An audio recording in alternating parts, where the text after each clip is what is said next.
बिस्मिल्लाहिर्रहमानिर्रहीम। आज हम बात करेंगे कि जो काफ़ी सारे पेशेंट आते हैं वो कहते हैं कि हमारी पथरी जो है ना बार बार बनती है। आप हमें ऐसे बताएं कि कैसे हमारी पथरी दोबारा ना बने। अब ये है कि जो पथरी जो है ना वो गुर्दे में भी बन सकती है, पेशाब की नाली में भी बन सकती है और मसाने में भी बन सकती है। जब गुर्दे में बनती है वहाँ से निकल के पेशाब की नाली में आती है और फिर मसाने में आ जाती है। अब ये है कि पथरी कितनी किस्म की होती है। पथरी मोस्टली तीन तीन परसेंट की टाइप्स की पथरियाँ होती हैं। उनमें से सबसे जो कॉमन है ना वो कैल्शियम ऑक्सलेट के स्टोन्स होते हैं, वो 80 to 85% होते हैं।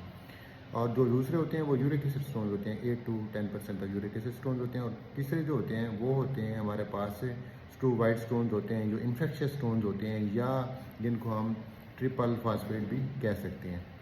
अब ये है कि जो पथरी होती है उसमें हमने क्या क्या एहतियात करनी है। अगर जो अब आप कोई पथरी निकलती है उसका आप टेस्ट करवाते हैं, उसमें पता चलता है ये कैल्शियम ऑक्सलेट के स्टोन्स हैं।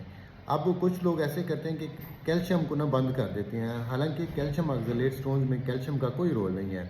आपने ऑक्सलेट जो होती है ना, ऑक्सलेट फूड्स जो होती हैं ना, आपने उनको जो है ना वो कम कर देना है। अब कैल्शियम ऑक्सलेट फूड्स किस किस में ज़्यादा होती है वो आज मैं आपको बताऊँगा। उसमें सबसे पहले आ जाती है पालक होती है, उसके बाद स्वीट पोटैटो होते हैं, भिंडी होती है, साथ में उसमें बीन्स होते हैं, चाय होती है, कॉफ़ी होती है और मुख्तलिफ़ किस्म की जो दालें हम यूज़ करते हैं ना, तो वो भी इसमें शामिल हैं। दूसरे नंबर पे आते हैं uric acid stones. Uric acid stones जो होते हैं ना, वो आप यूरिक एसिड का टेस्ट करवाएंगे, आपको उसमें पता चल जाएगा कि वो कौन कौन से स्टोन्स होते हैं। आप उसमें जो है ना यूरिक एसिड स्टोन में आपको आलू, पालक, चावल, बड़ा गोश्त जितने भी ये होती हैं उसमें यूज़ होते हैं। मुख्तलिफ़ किस्म की मीट्स होते हैं, जो मीट वाली जो होती हैं चीज़ें होती हैं ना, वो भी ज़्यादा वो यूरिक एसिड का सोर्स हैं।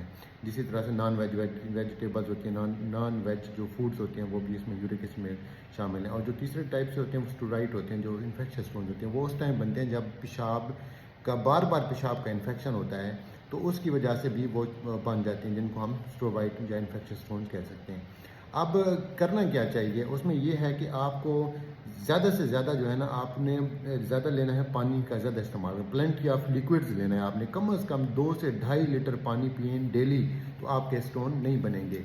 सबसे इंपॉर्टेंट फैक्टर यही है। दूसरा जो है ना वो साल्ट रिस्ट्रिक्शन है, सोडियम साल्ट, जो सोडियम साल्ट होता है ना उसकी आप रिस्ट्रिक्शन करेंगे तो ठीक है ना। ब्लड प्रेशर का कोई पेशेंट है वो अपने बीपी को कंट्रोल करेगा, तो उससे भी कैल्शियम जो स्टोन फार्मेशन नहीं होगी। इसलिए अगर आपने और तीसरी बात जो ये है कि जब भी आपको कोई स्टोन का आपको पेन हो तो आपने कंसल्ट करना है। कंसल्ट करने के बाद आपने उसका टेस्ट वगैरह करवा के फिर आपने आगे चलना है। जज़ाकल्लाह।